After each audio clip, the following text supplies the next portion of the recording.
Assalomu alaykum, hurmatli ijtimoiy tarmoq foydalanuvchilari, hurmatli do'stlar.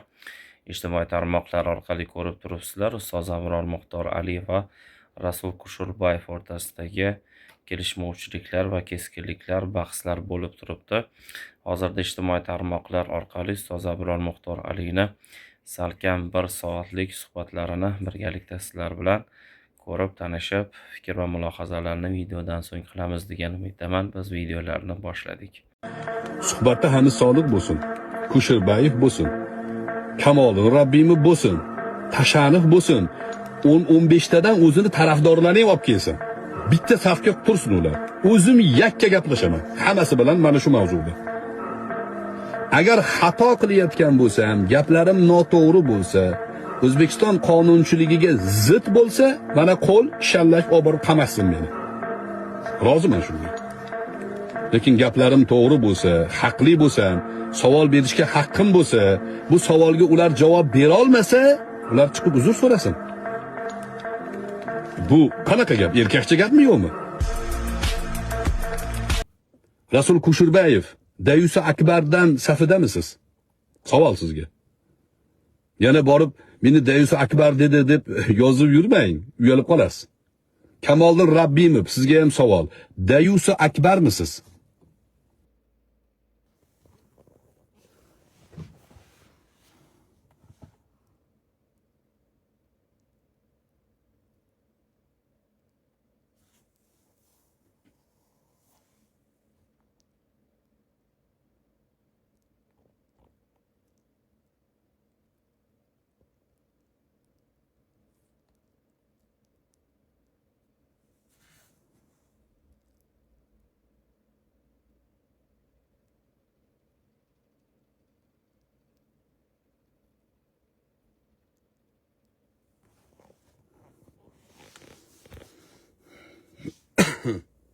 Assalomu alaykum, yaxshimisizlar? Facebookda jonli efir qilmaganim yo'q, ancha bo'pti. Yoqib ko'ray dedim. Juma ayyom muborak bo'lsin barchalarga. Facebookda ham jonli efirlar qilib turardik bir paytlar. Sal kamayib ketganiga Facebookni texnik tomonlardan esdan chiqarib qo'yibman. Ekran to'liq ko'rsatyapti nimagadir. Ovoz yaxshi eshitilyaptimi? Qanaqa eshitilyapti ovoz? Ovoz yaxshimi yo? Qanaqa?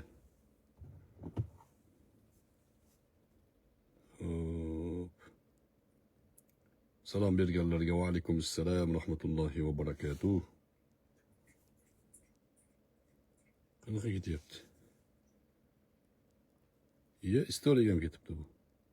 Facebookni texnik tomonlardan esdan ovqati ketyapti. Ovoz yaxshi. Istoriyaga ham ketibdi bu. Ovoz yaxshi. Faqat ekran to'liq ko'rsatadigan bo'lib ketibdi. Agar sal oldinroq ko'rsatardi. Qanaqasilar, yaxshimi? Hamma salomatmi? Yangiliklar yo'qmi? Facebookda jonli qilayotganimni sababi ko'proq Facebook ijtimoiy tarmog'ida bir guruh uyushgan jamoalar, jinoyatchilar desak, hozir ular o'zlarini ya'ni o'zlariga olishadi. Jamoatchilar, ya'ni uyushgan jamoatchilik. Jamoatchilik meni nazdimda qo'shtirnoq ichida. Menga qarshi o'zlaricha petitsiya e'lon qilishib, ovoz to'plashyapti. Bu juda yaxshi. Ro'yxatlarni shakllantirib olishimiz kerak. Men aytib kelayotgan fikrlarimni, ya'ni fikriy ma'noda menga qarshi odamlarni sifatini aytib kelganman shu kungacha. Ya'ni o'sha ateistlar, galuboylar, o'zidan muxolifatchi yasab olgan, millatni sotish uchun tayyor jamoalar, radikallar, qo'liga qurol olganlar, feministlar, bular hammasi menga qarshi deb kelgan edim. Bu qarshi ekanligini nomma-nom kimlar deb o'ylaysiz deyishganida, men vaqtim yo'q ularni yozib berish, sizlarga ko'rsatish, mana bu deyishga vaqtim yo'q degan edim. Mana bu ish sababli ro'yxatni o'zlari shakllantirishyapti. O'sha ro'yxatga qaraysizlar, o'sha ro'yxatdagilarni %100 shunaqa odamlar. Ba'zilarini men ham bilmas ekanman. O'sha ba'zilarini haqiqatda shu jamoadan ekanligini, haqiqatda feministik g'oyalarini, qizil bayroqlik ayollarni O'zbekistonda targ'ib qiluvchilar tarafida ekanligini bilmas ekanman. Masalan, Kusherbayevni bilmas ekanman. Rasul Kusherbayevni shular tarafida ekanligini, maxsus tayyorlanayotgan odam ekanligini bilmas ekanman. Kamoliddin Rabbimov. Buni ham fikriy xulosalariga masalan ba'zi o'rinlarda muxolifligimni aytganman, lekin aynan feminizm g'oyasini tarafdori ekanligini bilmagan ekanman. Nima uchun unaqa deyapsiz desangiz, do'stlar, Hamid Sodiq haqida siyosiy fikrlariga muxolif ekanimni aytib keldim shu kungacha. Birortasi g'irring degani yo'q, chiqqani yo'q, yuzma-yuz suhbatga kelgani yo'q. Necha marta link tashladim, necha marta taklif qildim. Kelinglar, gaplashaylik. Maydonga chiqib borib, xohlaganinglarni sizlar tanqid qilasizlar. Sizlarga savol berib bo'lmaydimi? Sizlarga bu qilayotgan ishinglarni jinoyat bizning nazdimizda deb bo'lmaydimi? Deb keldim. Shungacha indashgani yo'q, jim turishdi, kuzatib, kutib turishdi. Kuzatib, kutib turishdi. Oxirgi suhbatlarda feminizmga qarshi gapirdim. Feministlarga qarshi gapirganimni boshlaganimdan keyin Ilyos chiqib keldi. Ilyos darrov post qo'ydida, o'sha 4 soat 5 soatlik suhbatlar o'tdi buni orasida. Shularning ichidan 15 sekund shunday kesib olib qo'yib, meni bloklab Facebookda, tasavvur qiling. Facebookda meni bloklab Abrom Muxtor Ali diniy radikal odam o'ldirishga targ'ib qilyapti deb post qo'ydi. Mana shu petitsiya boshlandi. Bu uyushgan jamoatchilik qo'shtirnoq ichidagi. Ilyosdan keyin darrov Abdurahmon Tashanov qo'ydi. Chunki Abdurahmon Tashanov ozgina qolgan mendan kalta yeyishiga, yuzma-yuz kelganimizda fikriy ma'noda haqiqiy ular meni o'zlariga xavf deb bilishadi. Chunki ular inson huquqlari tashkilotiga a'zomiz degan, ya'ni xoin jamoalarni ichimizdagi to'tiqushlari ekanligini oshkor aytib kelayotgan odamlardan bittasi menman.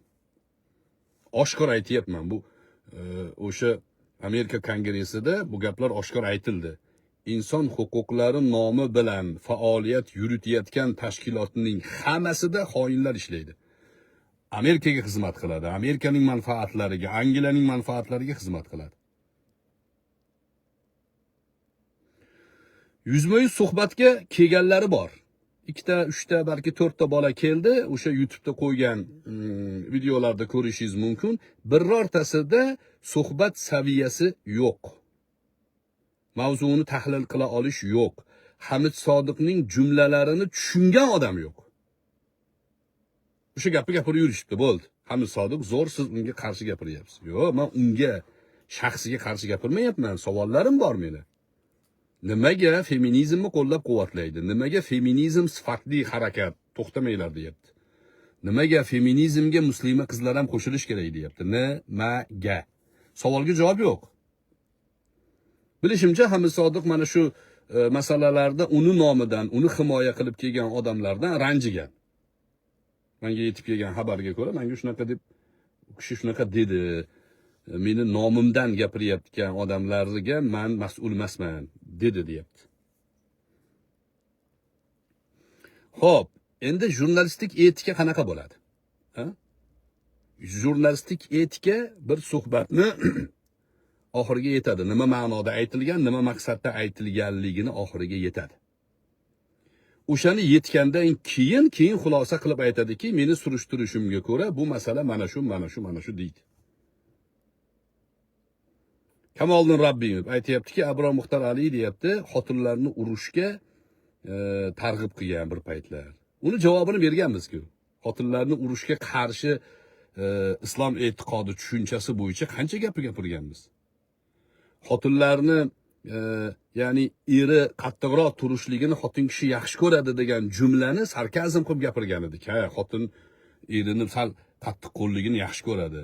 Bo'shang erni xotinlar uncha yoqtirmaydi degan edik. Buni asl ma'nosini aytdik, tushuntirdik. Ateistlar asosan buni qo'llab quvvatlab menga qarshi montaj ishlatishdi. Renessans suratlari maktab darsliklarida bo'lmasin degan deyapti. Kamolni Rabbim saviyangizga 2 kundaligingizni olib keling. Saviya shunchalik bo'ladimi, ha? Renessans asarlari san'at sifatida e'tiborga olinishi mumkindir, lekin qip yalang'och ayol kishini, qip yalang'och erkak kishini rasmini o'quvchilarni 1-sinf, 4-sinf darsligida bo'lishiga qarshiman. Maylimi qarshi bo'lsak, ha? Biroz qarshi bo'lsak maylimi? Shavkat Rahmonga o'xshab aytay mana. Qarshi bo'lsak maylimi? Yo'q, Kamoliddin Rabbimovga gap bo'lishi mumkin emas. Qizi bordir, farzandi bordir. Ularga yalang'och suratlarni, yalang'och mavzularni targ'ib qilishi, ularga mana bu san'at, mana bu joyda mana bu inson a'zosini mana qanaqangi chiziladi deb o'rgatishi mumkin. Gap bo'lishi mumkin emas. Men unga qarshi emasman. U bir Kamoliddin Rabbimov bo'ladimi, Rasulbek Kusherbayev bo'ladimi? Ular o'z oilalarida buni qilishlari mumkin. Lekin tashqariga chiqib bizni millatimizda, bizni qadriyatlarimizda mavjud bo'lgan ya'ni devorlarni buzishga haqlari yo'q. Bir g'ishni olishga haqlari yo'q. Bir g'ishni shundoq olsa, o'sha yerdan yelvizak kiradi, butun millatni shamollatadi. Biz buni tanqid qilishga haqqimiz bormi? Va bularda Rasulbek Kusherbayev ham qo'shildi shularga, Kamoliddin Rabbimovlarda, İlyoslarda 2 xil standart bor, 200lilik bor. Misol. Hamid Sodiq nima degan edi? Musulmonlar ham siyosiy fikrlarni erkin bildira oladigan bo'lish kerak. Mana masjidga imomlar berkinib olgan. Chiqa olmaydi, ular fikr bildira olmaydi. Ular masjiddan chiqa olmaydi. Mana Mubashshir domla erkin fikr bildirdi, lider edi deganmidi? Ha, degan edi. Men bu bilan Mubashshir domlani siyosiy maydonga olib chiqish noto'g'ri deb e'tiroz bildirgan edim, lekin Hamid Sodiqni shu fikrini qo'llab-quvvatlaganlar. Kamoliddin Rabbimov bo'ladimi, İlyos bo'ladimi, Abdurahmon Tashani birga o'tirgan edi. Shularga men ham siyosiy fikrimni erkin bemalol bildirsam, nimaga jirillayapsizlar? Nimaga jirillayapsizlar? Mubashshir domla erkin bildirgani uchun u kishini maqtab osmonga ko'tardinglar. Mana aytayapman, u odam diniy odam edi. Senlar siyosiy maydonga chiqarmalaring uni. Endi men bularning fikriga qarshi siyosiy fikrimni bildirsam, ya buni deyapti, chora ko'rish kerak deyapti. Nimaga jirillayapsizlar? Nimaga ko'tara olmayapsizlar bu narsani? Sud adolatsizlik qildi. Adolatsizlik sud Mubashshir domlani qamadi deyapti. G'ayrat Do'stov qamadi, adolatsiz sud deyapti. Ha, adolatsiz sud bo'lsa, Abror Muxtor Aliyni adolatsiz sudga topshiryapsizlarmi? Eyvalloh, biz boshimizga kelgandan qaytgan odam emasmiz shu kungacha. Chunki bizni boshimizdagi qadarni sizlar yozmaysizlar. Bizni boshimizdagi qadarni Alloh yozadi. Va bunga biz iymon keltirganmiz. Butun to'dayu jamoatinglar bilan yig'ilib hujum qilsanglar ham Allohning aytgani bo'ladi. Bu qadar bu iymon bu. Bu iymonga kuchinglar yetmaydi. Kimga osilyapsizlar? O'ylab ko'ryapsizlarmi? Ha? Iymonga osilyapsizlarmi? 2 xil standartlik. Sizlarga bir qonuniy mavzu haqida bir psixologik tajribani o'rtoqlashmoqchiman.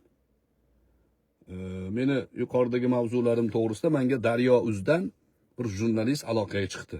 Daryo Uzdan jurnalist aloqaga chiqdi va men unga alohida tashakkur aytdim. Mana jurnalist shunaqa bo'ladi.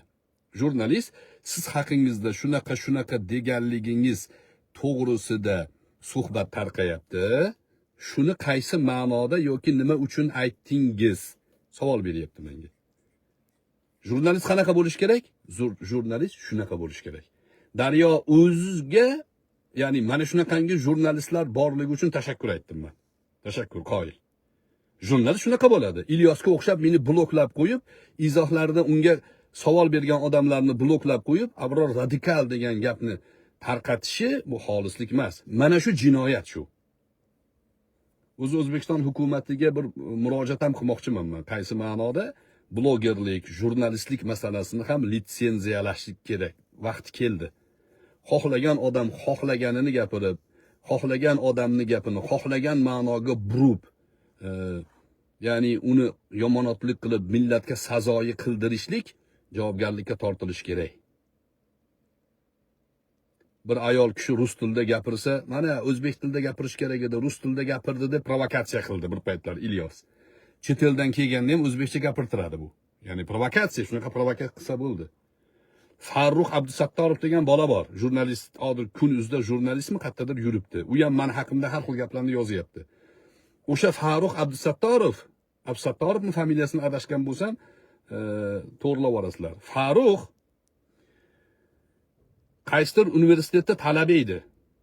Talaba bo'lgan paytida soqol qo'ygani uchun o'qishdan haydalganligini mavzu qilib olib chiqaverdi, soqolni gapiraverdi, soqol qo'yish kerak deyaverdi. Mavzu ko'tarilib tushavergandan keyin oxiri hozir o'sha Farruhga qaraylar, soqolini olib tashlab yuribdi o'zi. O'ziga erkin bo'lganda, o'ziga bemalol bo'lganda, endi soqol kerak emas unga. Soqol qachon kerak edi Farruhga? Provokatsiya mavzusi uchun kerak edi. Mana shu jamoatdan ogohlantiryapman sizlarni. Xo'p. Amerikada adashmasam, ikkita mahallada tajriba o'tkazilgan. Tajribani o'tkazgan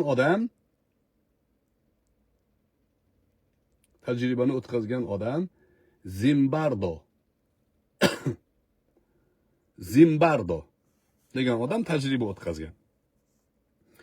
Jamiyatda davlatchilik siyosatida Zimbardo yozib olinglar, tekshirasizlar. Foydali ma'lumot menimcha. Biz ya'ni jamiyatda qadriyatlarni, diniy e'tiqodni, qonun ustuvorligini qanday saqlashimiz kerakligi to'g'risida o'ta muhim tajriba. Zimbardo ikkita mashinani oladida, ikkita mashinani Amerikani eng madaniyatli boy mahallasiga qo'yib ketadi. Ikkinchisini umuman madaniyatdan yiroq, jinoyatchilik avj olgan mahallaga qo'yib ketadi. Va kuzatadi. Kuzatuvlar natijasi o'ta g'aroyib, o'ta ajoyib bo'lgan. Birinchi kunni o'zidayoq jinoyatchilik rivojlangan, ta'lim pas, kambag'al mahallada haligi mashinani qip-yalang'och qilib ketishadi. Labovoyni kimdir olib ketadi, kimdir balonini, akkumulyatorini, motorini, eshigini qayrib, sindirib, pachagini chiqarib bir kunda yo'q qilishadi.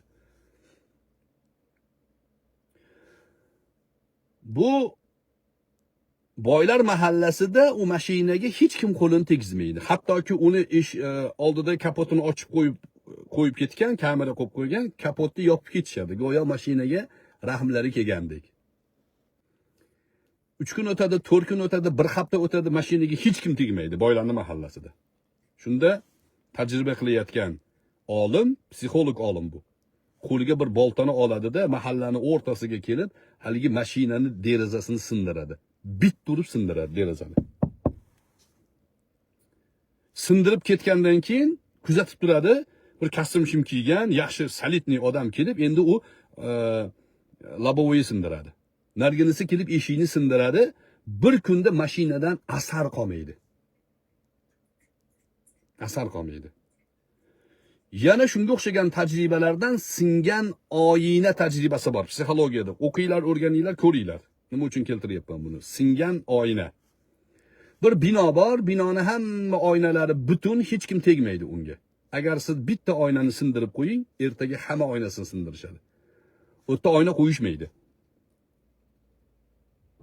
Nimaga desa, mana shu jamiyatchilikda jinoyatchilikni oldini olish tajribasi uchun eng muhim omillardan bo'lgan. New Yorkning hokimi mana shu omildan foydalanib, singan oyina psixologiyasi omilidan foydalanib, New York ko'chalarida devorga chizib ketilgan rasmni, ko'chaga tashab ketilgan axlatni, mayda qonunbuzarliklarni hammasini tozalaydi. Hammasini tozalab chiqqandan keyin natijani qarang. New Yorkda 37% jinoyatchilik kamayadi. 37% jinoyatchilik kamayadi. Odamlar nimaga jinoyat qiladi desa, hamma qilyapti-yu degan psixologiya bilan qiladi. U sindirdi-ku, men ham sindiraman degan psixologiya bilan qiladi. Mana shu nuqtai nazardan kelib chiqib aytayapmanki, Hamid Sodiqqa, "Voy, bizni qadriyatlarimizga teginmang. Bunga teginsangiz, ertaga bu bitta g'ishni ko'chirsangiz, butun bino buziladi, butun davlat to'ntarilib ketadi. Buni men qayta aytayapman. Buni bilib qilayotgan bo'lsangiz, men sizni xoin deyman. Yo bilmay qilayotgan bo'lsangiz, ya'ni dushmanga, tashqi razvedkaga maydon yasayotgan bo'lasiz deyman. Va bu qonuniy jazo ko'rish kerak bunga o'xshagan narsalar. Hozir ko'chaga chiqingda, nimaga ko'chalar supurilgan bizda? Nimaga xonalarga rayhonlar ekilgan? Nimaga hamma o'zini hovlisini go'zal qilishga harakat qilgan? O'sha odamlar shunga intilishi uchun. Ko'chaga bir burchakka axlat tashab qo'ying shundoq. Kuzating keyin. O'sha joy axlatxona bo'ladi. Hamma axlat qilib tashlaydi. Bizni qadriyatlarimiz bor. Ayol bokiralik yuk deyapti. Butun boshli g'ishni qo'parib olyapti. Borib Hamid Sodiq aytayaptiki, sizlar sifatli, zo'rsizlar, davom etinglar. Keyin chiqqandan keyin G'ayratxo'ja so'rayapti, nimaga bordingiz desa, men ularga feminizm bilan islom kelishmasligini tushuntirib keldim deyapti. G'ayratxo'ja tushundimi ular desa, tushundi menimcha deyapti. Nimani tushunadi? To'g'ri qabul qiling, ustidan kulib tashladi-ku qizlar. O'shalarni qo'llab-quvvatlash jamiyatda, ya'ni qurilgan binoni g'ishtini qo'parishga kiradi. Endi tarafkashlarga gap yo'q. Meni haqorat qildi deyapti-da, men bir og'iz Hamid Sodiqni haqorat qilmaganman, bir og'iz. Lekin meni to'xtamay haqorat qilyapti. Asliddin Kamol chiqib olib meni eshak deyapti. Meni shunaqangi eshak degan odamga raddiya o'laroq men ayta olamanki, sen valati zinosan. Qur'onda oyat bor, kitob yuklatilgan eshak haqida. Qanaqa qilib menga tushiryapsan uni? Qanaqa qilib menga tushiryapsan? Mufassirmisan, tafsirida o'qiding, shunaqa bo'lib chiqdimi? Sen aytgan gapni qilmasam, Qur'onga amal qilmagan bo'lamanmi? Nizomiddinov degani bor, Yevropada yuradi. Ularga qiziq emas. Mana shu masalani men bir joyda aytib berdim. Mana shu mavzularni ko'tarib yurgan madaniy bahsga, madaniy suhbatga taklif qilyapman. 10 martalab, 20 martalab. Hattoki o'zimizni platformaga chaqirib kelyapti odamlar. Kelinglar gaplashaylik. Ko'rmayapti saviyaligini, javob beradiganini ko'rganimiz yo'q. Kecha bitta o'qituvchi bilan butun boshli sinfi kirdi bizga. Sinfdagilar ateistman deyapti. O'qituvchisi kelib men bilan bahs qilyapti-da, bahsda, shunaqami? Uzr, men bilmabman, men bir ko'rib kelay deb ketdi. Hamid Sodiqning o'sha feminizmni targ'iboti haqida videosini qo'yib berganimdan keyin men bir ko'rib kelay deb ketdi. O'zini guruhiga kirib bolalar eshitib aytayapti, o'zini guruhiga kirib, rosa janjal qilmoqchi edim, madaniy suhbat qilgan uchun janjalga yo'l bo'lmadi debdi meni. Men madaniy suhbat qilaman. Janjallasha olmaysiz, yuzma-yuz gaplashsak. Madaniy suhbat savolim bor, javob bering deyapman. Javob bera olmayapti. Endi Hamid Sodiqning shu feminizmni himoyasi uchun aytgan gaplarini to'g'ri ta'vil qilib, to'g'ri aytayapti deganlarga gap yo'q. Sizlar u taraf bo'lsanglar gap yo'q. 16-asr, 17-asrda Deli Ibrohim degan xalifa o'tgan Usmoniy podshohlaridan Deli jinni degani. Jinni Ibrohim bo'lgan, adashmasam 2 yil, 2,5 yil atrofida podshohlik qilgan. Shu o'ta xotinboz bo'lgan ekan. Xotinboz, shariatga ham qaramaydigan, halol harom farqiga bormaydigan odam bo'lgan.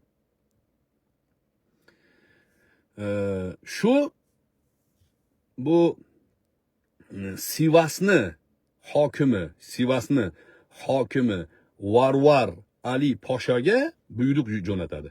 Buyruq shu. Ibshir Poshani xotini bor ekan. Ibishir Pasha. Ibishir Mahmudmi, Ibishir Ahmadmi degan pasha bo'lgan o'sha paytda general. O'sha generalning xotini bor ekan, chiroyli xotin ekan, shuni menga olib kel deydi. Xalifa Varvar Ali Pashaga, ya'ni buyruq jo'natadi. Sivasning hokimi Varvar Ali Pashaga buyruq, sen askar bilan borganda Ibishir Ali yoki Ibishir Ahmad Poshani xotinini olib menga olib kelib berasan deydi. Desa Varvar Ali Pasha aytadiki, qanaqasiga birovni nikohidagi xotinni men sizga nimaga olib boraman deydi. Rad javobini beradi. Rad javobini bergandan keyin unga askar jo'natadi. Askarlarni sindirib tashlaydi. Ularga tushuntiradi, "Sizlar aqling bormi?" deydi. Bu borgan askar ham Varvar Ali Pashaga qo'shiladi. Oxiri katta bitta askar jamoasini to'plab, o'sha askar jamoani boshiga aynan o'sha Ibishir Poshani qo'mondon qilib Varvar Ali Pashaga jo'natadi. Ibishirni xotinini so'rab urushyapti. Ibishirni o'zini qo'mondon qilib Varvar Ali Pashaga jo'natadi. Varvar Ali Pashaga yaqinlashganda hiyla ishlatadi Ibishir. Alloh rozi bo'lsin, meni ayolimni himoya qilding, men senga qo'shilgani keldim deydi-da, seni askarlaring bilan birlashamiz deb. Yaqin kelganda buyuradi, yondagilar Varvar Ali Pashani dardast qilishadi. Dardast degani qo'l oyog'ini bog'lashadi, qilichlarini olishadi. Varvar Ali Pasha Ibishirga qarab aytadi-da, "Men deydi, seni xotiningni himoya qilib, seni nomusingni himoya qilib qarshi chiqdim xalifaga" deydi. Qilayotgan ishingni ko'r, Dayusi Akbar deydi. Islom tarixida yozing, Dayusi Akbar deb yozing, kim chiqadi? Ana undan keyin o'sha qoidani kallasini oladi, olib borib uni boshini Ibrohim xalifaning oldiga tashlaydi. Keyin bunga Sadr Azamni degan katta maqom beradi. Xullas, o'sha maqom uchun xotinini sotgan odam Dayusi Akbar. Nima uchun bu misolni keltiryapman? Biroz qo'polroq misolda, ko'zingizni kattaroq oching do'stlar. Feminizmni targ'ibotiga qarshi chiqyapman men. Bilaman, feminizmni orqasida katta kuchlar borligini, tashqi razvedkalar borligini bilaman. O'sha razvedkalar, o'sha kuchlar ularni qo'llab-quvvatlaydi va bu Hamid Sodiqlarni o'shalar gapirtiradi. Agar tashabbus bilan gapirayotgan bo'lsa, qaytib aytyapman, xiyonat bu, bizni qadriyatimizga, bizni qurayotgan binoyimizni g'ishtiga hujum bu. Bilmasdan qilayotgan bo'lsa, tavba qilsin deyapman. O'zini politologiya sohasini, siyosat sohasini gapiraversin. Qaysi gapiga qarshi chiqqanman men? Shu kungacha gapirib kelishyapti-yu. Rasul Kushurbayev, Dayusi Akbardan safidamisiz? Savol sizga. Yana borib meni Dayusi Akbar dedi deb yozib yurmang, uyalib qolasiz. Kamoliddin Rabbimov, sizga ham savol. Dayusi Akbarmisiz?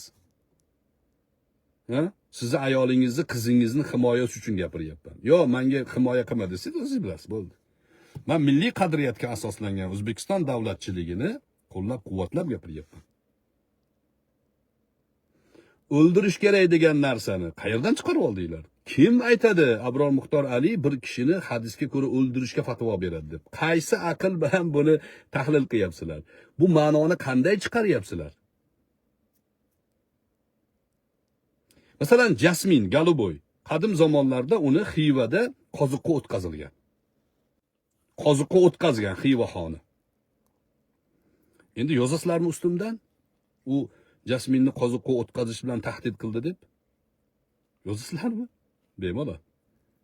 Bemalol. Mahbubiyning bir she'ri bor. Tog' bo'lsang qor yog'ar boshingga. Gul bo'lsang ham tanangda tikon. Kuchingga yarasha yuklar yuk. Iymonga yarasha imtihon. Aytgan gapimizda turibmiz biz.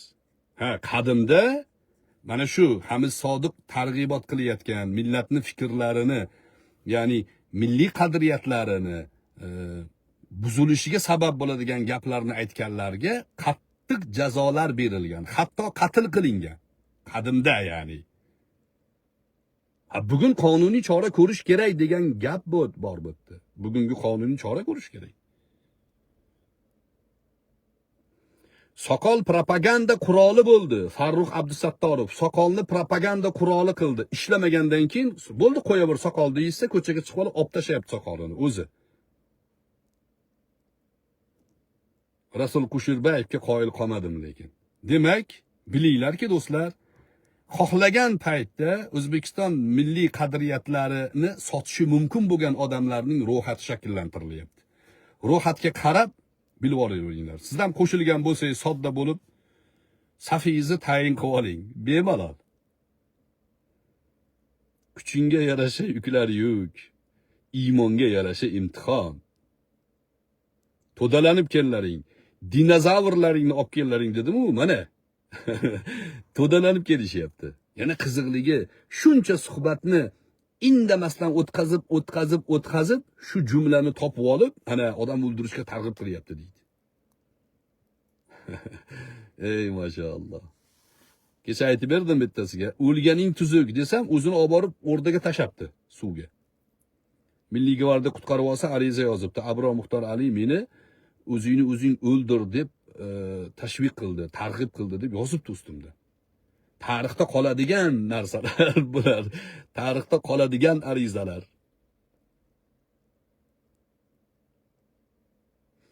Haqorat qilishlik, masalan 90% haqorat qilayotgan odamlarni gapini e'tibori yo'q. Men ba'zilariga javob berib qo'ydim umumiy. Haqorat qilayotganlarga o'sha haqoratiga yarasha shu gapni agar aytishga sen jur'at topayotgan bo'lsang, demak seni nasabingda buzuqlik bor. Nasabi toza odam bunaqa gap gapira olmaydi. Buni endi tanlab qilishaversin, lekin menga tanqidiy fikr bildiradiganlar ham bor. Ularni olib tahlil qilib o'zimga olaman uni. Tanqid qilinadigan narsalarni olib o'zimga islohimga ishlataman. Bu 1% ga bormayapti-da. Meni tarafimni olayotgan ko'rko'rona odamlarga ham ehtiyojim yo'q. Ko'rko'rona tarafimni olmanglar. Lekin aqliy salohiyatingiz bormi? Men nima gapirayotganimni tushunyapsizmi? Ha shu gaplarni ya'ni tahlilida madaniy shaklda turing. Haqorat qilgan odamlarni ko'rdik-a, nima bo'ldi oxiri? Fransiyagacha bordik. Ko'rishogani yo'q. Oson izohlarda, kommentlarda yuzma-yuz kelganda ko'ryapmiz. Masalan, Vafo Mo'min bilan ko'rishib gaplashdik. Gaplari asossiz ekanligini isbotladik. U ham bo'ldi, men uzr so'rayman dedi.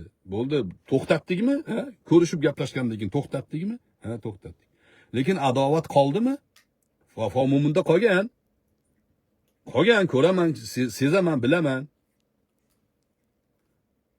Sirojiddin chiqibdi ana YouTube'da. O G'ayrat Do'sov chiqqan payti bir kelib bizni Telegram kanalida men bilan suhbat o'tkazgan edi. Makamak bilir shildir qilib qochib ketgan edi oxiri. Meni uyqum kelib qoldi, kechirasizlar, undoq deb. Endi u chiqib olibdi-da, tahlil qilyapti meni gaplarimni. Tahlil qilyapti-da. Tahlilda aytadiki, gapim to'g'ri chiqib qolyapti-yu. Men savol beryapman. Bahs qilayotgan odamga bunga nima deysan desam, aytayaptiki, lekin qoyil qolish kerak, abro so'z gapni zo'r aylantiradi deb qo'yadi. Tan olaman degan gap yo'q. Tan olaman degan gap yo'q. Abdulloh ibn Sallam degan sahoba bo'lgan, yahudiy bo'lgan, yahudiylarni mashhur allomalardan bo'lgan. Shu kelib payg'ambar alayhissalomdan 3 ta savol so'raydi. Shu 3 ta savolni bilsa payg'ambarlar biladi. Chunki ahli kitobni bilgan odam. Payg'ambarlardan boshqa hech kim bilmaydi buni deb savol berganda payg'ambar alayhissalom 3 chala savolga javob beradilar. Javob berganlardan keyin Abdulloh ibn Sallam, men sizga iymon keltiraman. Chunki buni payg'ambar biladi xolos deydi. Va qavmini chaqirib ularni ham e'lon qilaymi deydi. Mayli deydilar. Qavmini chaqirishadi. Faqat deydilar Abdulloh ibn Salom, meni ko'rsatmasdan pardan orqasiga berkitingda, men haqimda ulardan so'rang. Payg'ambar alayhisalom ularni chaqirib, Abdulloh ibn Salom haqida nima deysizlar? Ya u bizning ulug'imiz, uni dadasi ham ulug'imiz bo'lgan. Bizni ichimizda eng taqvodorimiz, eng ishonchligimiz. Maqtashadi og'izlarini ko'pigi kelib. Agar shu musulmon bo'lsa, sizlar ham musulmon bo'lasizlarmi deydilar. desa Yahudilar, "Ey, mumkin emas, u musulmon bo'lishi mumkin emas, u bizning ulug'imiz, bizning rahbarimiz, u musulmon bo'lmaydi" deyishadi. Deganda pardani orqasidan chiq deydilar Abdulloh ibn Salomga. Shundoq chiqib men musulmon bo'ldim deydi. Deganda haligi Yahudiylar jamoasi, bu o'zi eng iflos odam bu. Buni dadasi ham iflos edi. Bu bizga hech qanaqangi aloqasi yo'q deb shundoq yuz o'girib ketib borishadi. Ba'zi rivoyatlarda 9 ta odam. Payg'ambar alayhissalom shu 9 ta odamga ishora qilib, shular iymon keltirganda edi hozir yer yuzida fasod bo'lmasdi deganlar. Demak, barcha fasodni shular tarqatadi. Abdulloh ibn Salomni 5 minut oldin maqtab turgan jamoat 5 minutdan keyin ya'ni dushmanga, adovatga, iflos odamga chiqarishyapti-yu, xuddi shu jamoaning bolalari mana bular. Bular ham ular xohlagan gapni gapirib yoki ularga indamay tursa, Mubashshir eng zo'r odam, siyosiy lider deyapti. Azon uzda siyosiy suhbatlarni men boshlaganman deyapti, tan olyapti. Azon uz yopildi, Mubashshir domla qamaldi. Mubashshir domla zo'r deyapti. Siyosiy fikrini ayta olish kerak musulmonlar deyapti. Men chiqib siyosiy fikrimni aytyapman. Mana bu noto'g'ri, mana bu tashqi siyosatning harakati. Biz milliy qadriyat saqlab qolishimiz kerak deyapman. Bu deyapti, buni ustidan yozamiz deyapti. Qamatamiz buni, yo'q qilamiz, ildizini qilamiz deyishyapti. Yana aytib qo'yay, bizni boshimizda buyruq beradigan yo'q. Bizni suyangan Robbimiz bor. Ergashadigan payg'ambarimiz bor. Zimmamizda vazifamiz bor. Bu vazifamizni to'g'ri ado qilishlikka to o'lguncha harakat qilib boramiz. O'lgan kunimiz bu vazifani bizdan keyingi avlodga topshiramiz. Ular davom ettiradi. Xotirjam bo'linglar, sizlar feminist g'oyasini targ'ibotchilari, davlatni to'ntarish uchun harakat qilayotgan Jim Sharpning bolalari, qo'linglardan hech narsa kelmaydi. Bir kun, yarim kun g'alabaga g'olib bo'lganga o'xshab ko'rinib turasizlar, oqibatda mag'lub bo'lasizlar. Oqibatda mag'lub bo'lasizlar. Vijdonsizlarcha ish tutyapsizlar. Kamoliddin Rabbimov ham vijdonsizlarcha ish tutyapti, Kusherbayev ham. Qolganlari, ya'ni unaqangi e'tiborga molik odamlar emas. Masalan, Xudoyberdi Zominiyni yozib qo'yishibdi. U ham a'zo ekan. Bu Sherali Komilovni yetimchasi u. Sherali Komilovni o'g'li. Boqib olgan o'g'li Xudoyberdi Zominiy. Sen Xudoyberdi Zominiy Sherali Komilovga baqlajon olib borib ber. Baqlajon. Yotibdi u. Demak, mana shu masalalarni qisqaroq bir aytay dedim. Nima deysizlar? Dunyo uzmi nima edi? Jurnalistiga bergan intervyuimni qo'yib beraymi, post qilib qo'yaymi yoki kutaylikmi ularning maqolasini? Nima deysizlar? Izohlarda yozinglarchi. Izohlarni o'qib qo'yaylik. Salimova Umeydot. Fazilat. Endi qilgan xatolaringizni orqasida payg'ambarimizni gapiryapsiz, yomon manipulyatsiya qilyapsiz. Ha qilib qo'yibdi, ya'ni ikkita tirjagan rasm qo'yib qo'yibdi. Salimova Fazilat. Biz hamma ishlarimizda payg'ambar alayhissalatu vassalomning tavsiyalariga suyanamiz. Demokratik jamiyatda yashashlikda ham payg'ambarimizning tavsiyalariga amal qilamiz.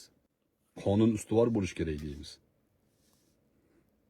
Biz O'zbekistonda modern davlatchilikka din xalaqit qiladi degan Hamid Sodiqning gapiga yurmaymiz. Din xalaqit qiladi degan gapni gapiryapti Hamid Sodiq. Din bilan konflikt modern davlatda shuni uchun deyapti. Bu gaplar John Locke'ning gapi bu. Montesquieu'ning gaplari bular. Machiavellining gapi. Aynan Machiavelli shuni gapirgan. Din xalaqit qiladi degan, dinni chekiga surib qo'y degan. Biz aytamizki, yo'q, bizning milliy qadriyatlarimiz bor. Prezident maslahatchisi Komilovning intervyusi chiqdi. Eskimi bilmayman, lekin yaqinda ko'rdim. Shunda aytayapti, Amerika, mana hozir prezident janoblari Amerikada rasmiy tashrif bilan mehmon bo'lib turibdilar. Juda ham go'zal, juda ham chiroyli munosabat bo'lyapti. O'zbekistonni e'tirof qilyapti dunyo. O'zbekiston prezidentining siyosiy daholigi, siyosiy harakatlari dunyo maydonida o'zbeklarni oyoqqa turg'izyapti. Orzularimdan biri edi, esimni taniganimdan beri shu edi meni orzuyim. Meni orzularimni amalga oshishligida shu prezident janoblarini Alloh sababchi qilyapti. O'sha Komilov janoblariga savol beryapti. Amerika inson huquqlari haqida, boshqa haqida O'zbekistondan xavotir qilardi. Hozir ham shu xavotir bormi? Desa, aytayapti u kishi, ular hali ham ko'taryapti bu masalani, biroz kamroq ko'taryapti, chunki inson huquqlari O'zbekistonda dunyo standartiga javob beradigan darajada isloh bo'lyapti. Va biz ochiqmiz deyapti. Ochiqmiz inson huquqlari masalasida. Tashkilotlar kelsin, o'rgansin O'zbekistonda, maslahatlar bersin, takliflar bersin. Bizning qadriyatlarga to'g'ri kelsa qabul qilamiz. Qabul qilamiz. Bizning qadriyatlarga to'g'ri kelmasa qabul qilmaymiz, chunki mentalitet degan narsa bor. Diniy qadriyat degan narsa bor. Ularning takliflari bo'laveradi, feministlarning taklif qilaveradi. U borib Hamid Sodiqlar uni reklama qilaveradi, gap bo'lishi mumkin emas, bular harakati bor shunaqa. Lekin millat qabul qilmaydi buni. Sharq nozik. Sharq siyosati nozik. O ehtiyot bo'laring deyapti ya'ni. Nozik masala bu. Salimov va Fazilat men berkinmayapman, ochiq aytayapman. Manipulyatsiya qilmayapman, ochiq aytayapman. Endi siz masalan payg'ambar alayhissalomga, dini diyonatga, iymon, ixlosga tupurib qo'ygan bo'lsangiz, endi u sizning ishingiz. Bizni unaqa berkinmasdan ochiq aytamiz Rasulullohga suyanayotganligimizni.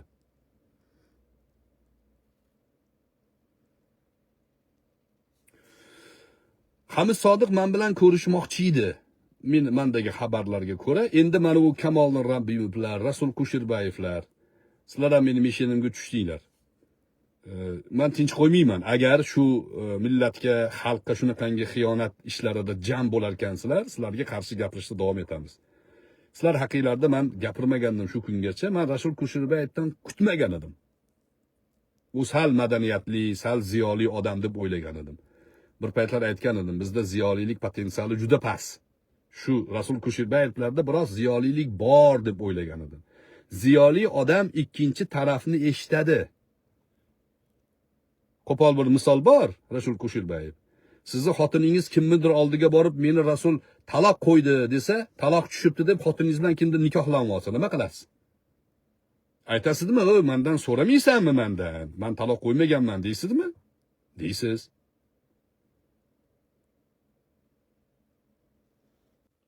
Deysiz. Xafa bo'ldingizmi misolimdan? Insonni taqdiri haqida gaplashyapsiz-da siz ham. Meni radikal deb post qo'yapsiz. Bunga javob berasizlar. Hech bitta gap javobsiz qolmaydi. Men Mahkamatul Kubroga iymon keltirganman. Komilov janoblari shuni aytayapti, biz qabul qilamiz. Faqat bizning madaniyatga mos bo'lsin. O'zbekiston prezidentining islohotlari ko'r bo'ladi. Shu kunda shu O'zbekiston prezidentini O'zbekistonga qilayotgan xizmatini ko'rmagan, shuni tanqid qilib, chekkaga chiqib olib, og'ziga kelganini gapirayotganlar ko'r bo'ladi. Vatan gado bo'ladi, vatansiz qoladi, tuproqsiz qoladi o'shalar. Mana men aytdi deysiz. Qanchasi tuproqsiz ketdi, yo'q bo'lib ketdi. O'zbekistonga tupurib ketganlar birovlarni tupurgisiga qarab o'tiribdi hozir. Birovi turmasida o'tiribdi, Suriyani zindonida o'tiribdi. Mana shu narsalarni aytay dedim. Xo'p, Daryo Uzni suhbatini qo'yaymi, nima deysizlar? O'zyapsizlarmi o'zi? Yo kutaylikmi, ha? Muhammad Ibrohim Nizomiddinovmi? Qarzni kim to'laydi? 72 milliardni deyapti. Qarz davlatlar o'rtadagi munosabat, iloji yo'q. Bu qarzni biz shu davlatni rivojlantirish yo'lidagi islohotlarga sherik bo'lib, ishlab chiqarishni rivojlantiramiz, boshqa ishlarda mahkam bo'lamiz. Ha deb kim to'laydi qilib o'tiravermasdan harakat qilamiz. Bizdagi bo'layotgan islohotlar, bizdagi bo'layotgan yaxshi ishlarni qismida shu qarzi ham hissasi bor. Dunyoda eng qarzi ko'p davlat Amerika. 38 trillion dollar qarzi bor. Lekin Amerika fuqarolari chiqib gapirmayapti hali 38 trillionni kim to'laydi deb. Qarz bor munosabat. Siz tijorat ham qilmagan shekilli, hali ham otangiz boqyapti shekilli. Tushunmaysiz qarz munosabatini. Kimdandir eshitib olib gapirib yuribsiz. Qarzni kim to'laydimish? Pivo fest ham islohotmi debdilar. Kim shunaqa dedi? Ha, O'zbekiston %100 hamma yo zo'r dedimi? Ha, Muhammad Qodir. Maza qildingizmi hozir? Ha, zo'r muammoni topdingiz-da. Uni borligini ham bilmayman men. Pivoga ishqibozligingiz borki, borib pivo yetmagan shekilli sizga, shu ham islohotmi deyapsiz?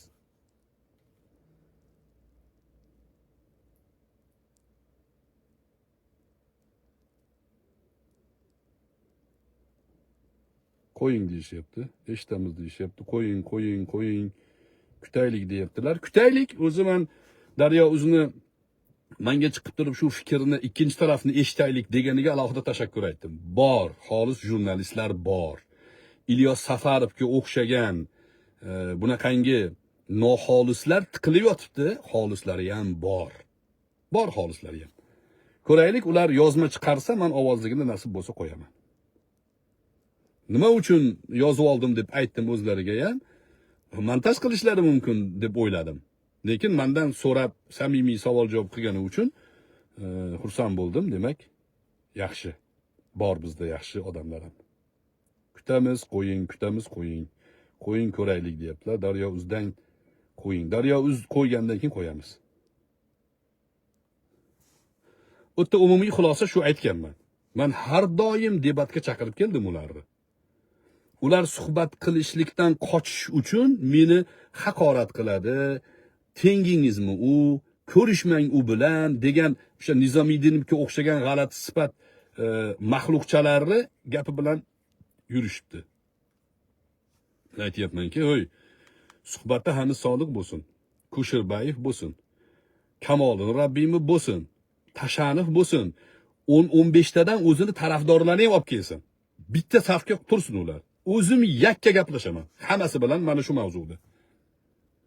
Agar xato qilayotgan bo'lsam, gaplarim noto'g'ri bo'lsa, O'zbekiston qonunchiligiga zid bo'lsa, mana qo'l kishanlash olib borib qamassin meni. Roziman shunga. Lekin gaplarim to'g'ri bo'lsa, haqli bo'lsam, savol berishga haqqim bo'lsa, bu savolga ular javob bera olmasa, ular chiqib uzr so'rasin.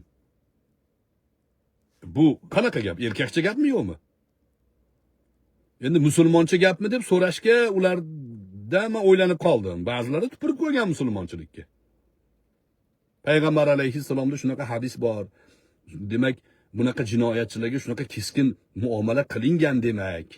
Bugungi qonunchilikka ko'ra muomala qilish kerak degan gapni odam o'ldirishga targ'ib qilyapti deb.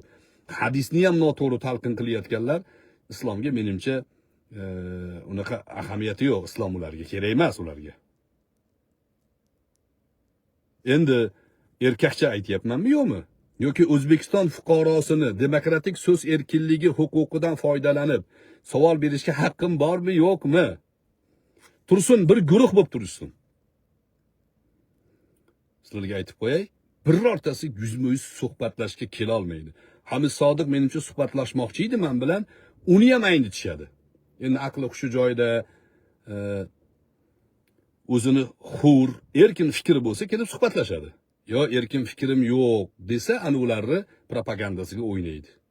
Aytaman, o'ynagan propagandaylarga o'ynab qo'ygan joyim bor meni. Alloh taolo bir marta umr bergan, bu umrda erkak bo'lib yashash, musulmon holda yashab, iymon bilan o'tish maqsadim meni. Sizlarni o'yininglarga o'ynaydigan odam emasman. Nasib bo'lsa yana diydorlashamiz. Barchalarga tashakkur. Shu suhbatni ko'proq tarqalishiga hissa qo'shsanglar, xizmatinglarga Alloh ajr bersin. Izohlarda fikringlarni qoldiringlar.